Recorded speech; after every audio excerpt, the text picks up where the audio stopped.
They say only bad things happen to beautiful children. Well, that's not entirely true.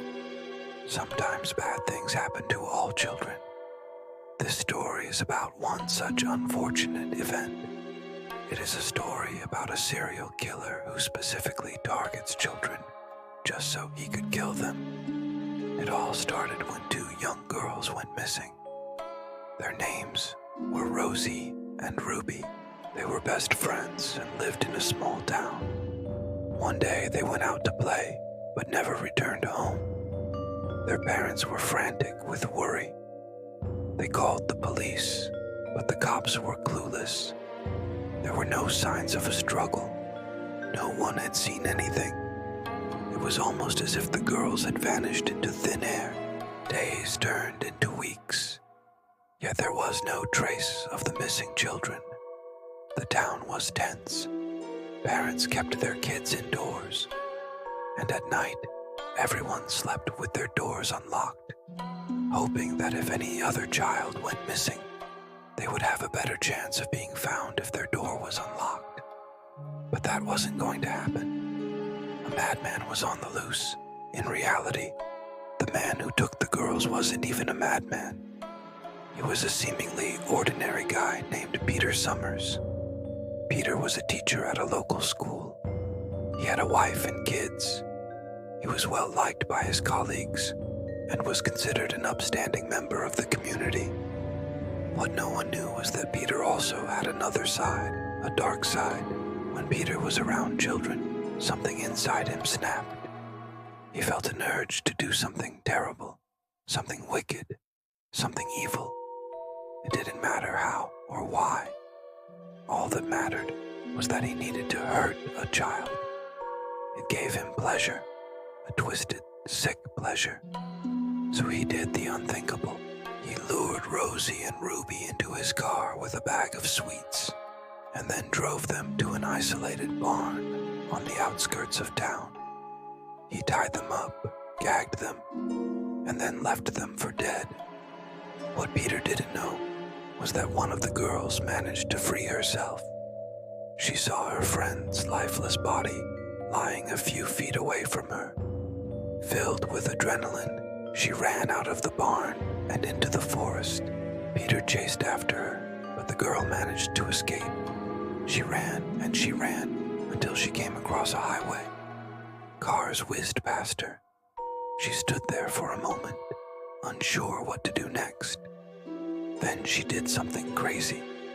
She ran onto the highway. A truck coming from afar slowed down and eventually stopped. Beside her, the girl opened the passenger door and climbed in.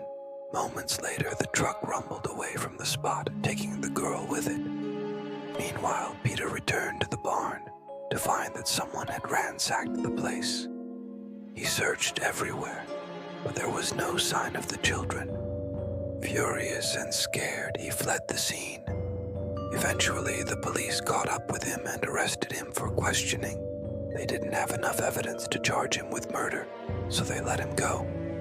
Peter was relieved, but he knew that it was only a matter of time before they found the body of the children. He tried to make plans and escape town, but before he could do anything, the police arrived at his doorstep. They told him that they had found the body of one of the girls in a nearby lake. They asked him if he knew anything about it, but Peter denied everything.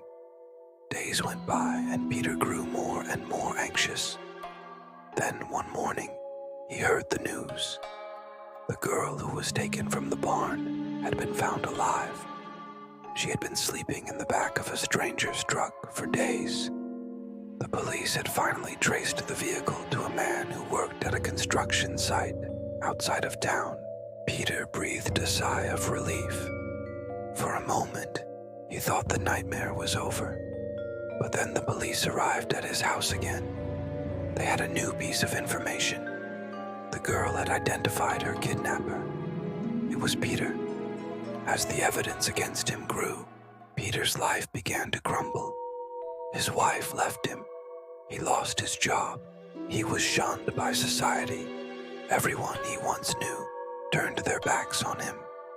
Peter was now a monster in their eyes. But he wasn't going to go down without a fight. He hired a lawyer and began planning his defense. What happened next shocked the entire town.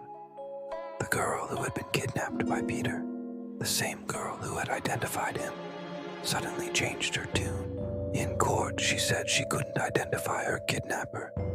The case was dropped. Peter was free. He had gotten away with murder. The town was furious. They wanted justice for the dead girl, but they weren't going to get it. Peter was one step ahead of them. He had already fled town. The last anyone ever saw of him was him walking away from the courthouse, blending into the crowd.